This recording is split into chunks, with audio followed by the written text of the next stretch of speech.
Comment Romain, 13 ans, un joueur timide qui n'osait plus rien sur le terrain et qui finissait souvent remplaçant dans son petit club de village, a réalisé l'année suivante des tests à Clairefontaine et a signé dans un top club en Ile-de-France. Début 2024, la maman de Romain me contacte. Elle est inquiète et surtout démunie. Depuis le passage au foot à 8, son fils traîne un gros blocage mental. Pourtant, les qualités sont évidentes. Techniquement, il est clairement au-dessus du lot, mais malgré ça, il n'arrive pas à s'imposer dans son club. Pourquoi? Parce qu'il a une peur énorme de l'échec. Il se met une pression énorme, il est timide et ça se voit immédiatement sur le terrain. Mais quelques mois plus tard, il change complètement de dimension. Il intègre un centre de formation dans le nord de la France. Comment est-ce qu'il a fait? Je m'appelle Valentin Barraud, depuis 2 ans, j'accompagne des joueurs de 10 à 21 ans à atteindre le haut niveau et à exprimer leur plein potentiel en encadrant leur parcours de A à Z, mental, technique, physique, tactique, hygiène de vie, gestion de carrière, recrutement. Certains sont passés de la district à la régionale, de la régionale aux U17, U19 nationaux et certains ont intégré des structures professionnelles. Mais le plus important, c'est que tous ont retrouvé le sourire et le plaisir de jouer, avec des parents soulagés de ne plus être seuls face au parcours sportif de leur enfant. Aujourd'hui, je vais vous montrer concrètement comment on a aidé Romain à se débloquer et à devenir ce joueur. Le problème de Romain et pourquoi c'était un cercle vicieux. Romain, c'est un milieu de terrain très technique, mais il n'arrivait pas à se libérer, il ne prenait aucun risque, il avait peur du regard des autres. Au lieu de tirer alors qu'il était très bien placé, il faisait la passe. Quand un coéquipier était mal placé, il le voyait,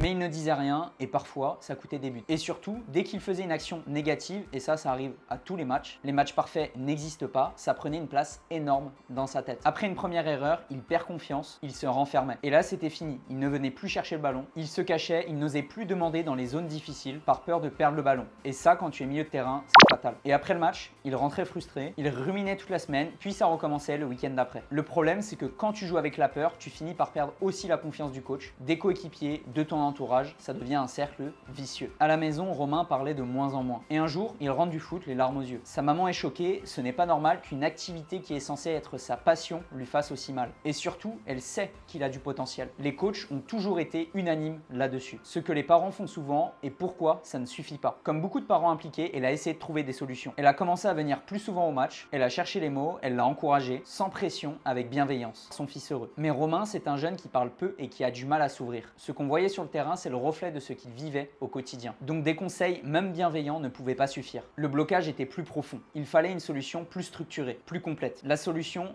mentale plus point fort, plus base solide sur le reste. Oui, il fallait une préparation mentale, mais pour que cela soit vraiment efficace, cette préparation mentale devait être associée aux autres piliers de la performance. Et si vous êtes parent, retenez cette règle simple. Pour aider un joueur à exprimer son potentiel, il faut identifier ses points forts, capitaliser dessus et faire du mental une priorité. C'est exactement ce qu'on a fait avec Romain. À l'issue des tests que je lui ai fait passer, j'ai identifié 2 axes majeurs de travail. La première chose, ses points forts. Techniquement et cognitivement, c'est un profil très au-dessus. C'est ça qui peut l'emmener au haut niveau, sa qualité de première touche et surtout sa capacité à prendre l'information et à s'adapter rapidement. La deuxième chose qu'on a identifiée, ses points faibles. Il fallait qu'il ne bloque plus ses points forts. L'objectif n'était pas de le transformer physiquement, mais de faire en sorte que son physique ne soit jamais un frein à son expression technique. Donc on a travaillé la qualité d'appui et l'équilibre, la mobilité d'appui pour éviter les duels et se déplacer plus intelligemment. Et une base de renforcement ciblée sans chercher à prendre de la masse. Et surtout le troisième pilier, le mental devait devenir un point fort. Parce qu'à un certain niveau, tu ne peux pas te permettre que le mental soit moyen. C'est un prérequis. Concrètement, comment on a travaillé? Chaque semaine, Romain avait un programme clair,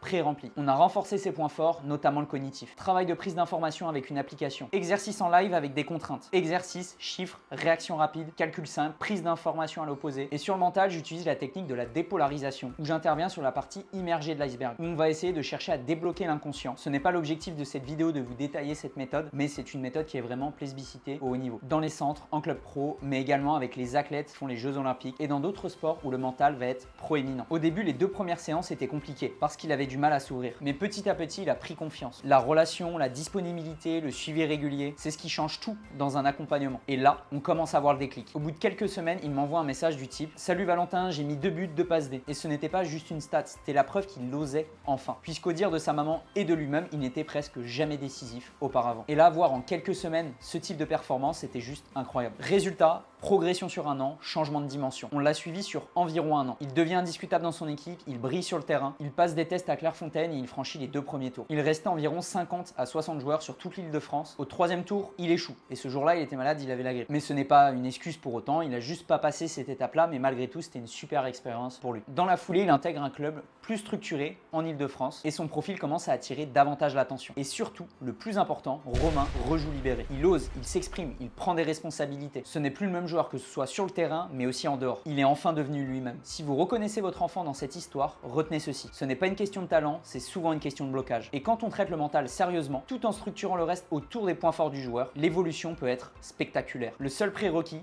que ce rêve vienne de lui avant tout. Si vous êtes le parent d'un jeune ambitieux entre 10 et 21 ans et que vous sentez qu'il a du potentiel mais qu'il n'arrive pas à l'exprimer, j'ouvre quelques places en ce début d'année. Vous pouvez réserver un appel offert avec moi. On fait un diagnostic complet, on met au clair ce qui le bloque vraiment et ce qu'il faut prioriser. Puis on voit ensemble si c'est pertinent qu'on travaille ensemble. Le lien est dans la description, c'est totalement gratuit.